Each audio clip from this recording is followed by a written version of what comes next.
Allow me to reintroduce myself. My name is Ho. Blocked by James.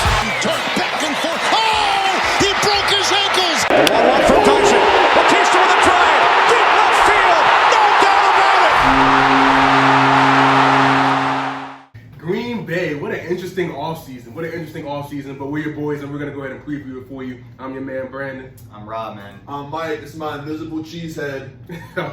And let's get after it. Man, Brian Gutekunst, whatever the fuck you say his name. I mean, he's in hot water right now. You got one of the best quarterbacks of all time, and you're struggling way too hard to keep him happy. Devontae Adams is almost out of there. I think they already came on Instagram and said this is the last ride. So it can't be a bigger offseason and a bigger year for the Green Bay Packers, who consistently have been winning 13 games almost each and every year. Let's talk about some of their additions. They got Dennis Kelly as a help on the offensive tackle position. He's probably going to be a backup coming into the year. Yeah, he's looking like a backup coming into the year, but he had a really good year for the Titans, I believe it was last year. So that's that's a good add. They got Randall Cobb mainly because the quarterback wanted him.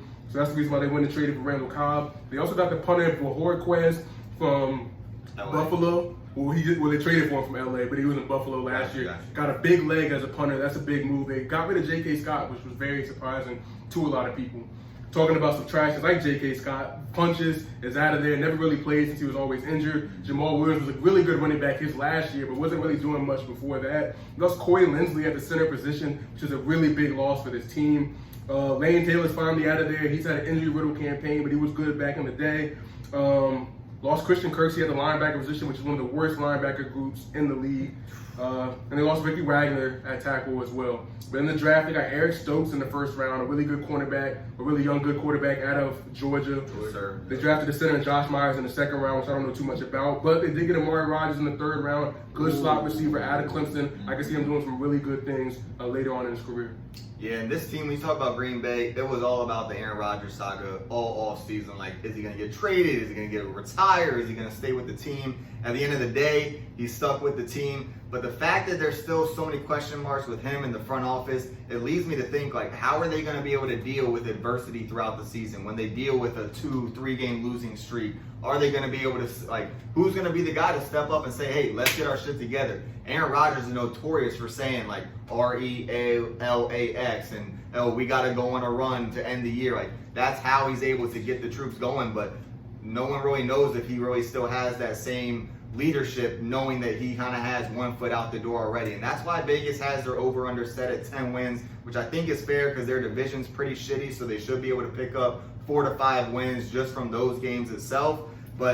And he also has one of the best receivers in football. He's got an elite running back who should be a first-round pick in fantasy, talking about Aaron Jones. And the O-line is obviously dealing with some departures from Corey Lindsey that you mentioned. David Bakhtiari tore his ACL in the playoffs. He's starting the season on the pup. What's good about them, though, is they have some young players show some very promising potential in the preseason. You got Josh Myers, the rookie.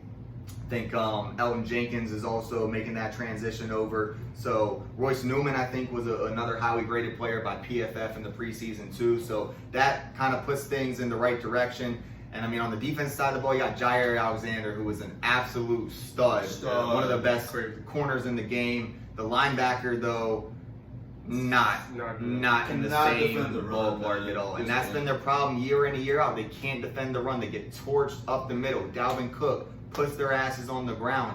Why is that not going to happen again this year? You said they added like Devondre Campbell or some shit. Like, it's not 2017 when he was good for the Falcons anymore. Like, it's really hard to see that linebacker duo being any better. And the fact that they didn't fix it this offseason with the whole Aaron Rodgers stuff, it is hard to be optimistic about them. But the fact that they do have that last dance kind of mantra going on, maybe they put it all together and just go on one of those crazy runs, even amidst all the chaos going on. Talking about running the ball, though, talking about Aaron Jones, Aaron Rodgers is his own thing. But let's focus on Aaron Jones real quick. Wisconsin, y'all want to make some money? All right, let's get right to it then, huh? Aaron Jones, he's the guy. When you're talking about the Packers and their running back crew, he's the guy.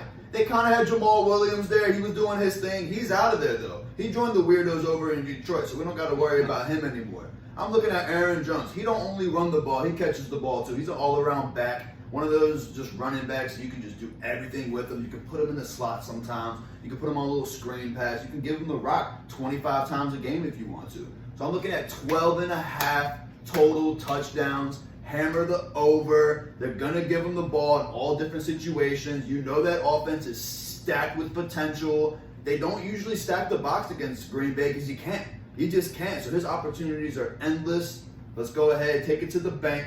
12.5 over total touchdowns. Aaron Jones. Boom. Yeah, he rushed for 16 touchdowns and led the league 2 years ago. And another thing about this team, they've won 13 games each of the last 2 years, and it seems like their division is only getting worse. Teams like the Vikings is on the trajectory going down, I believe.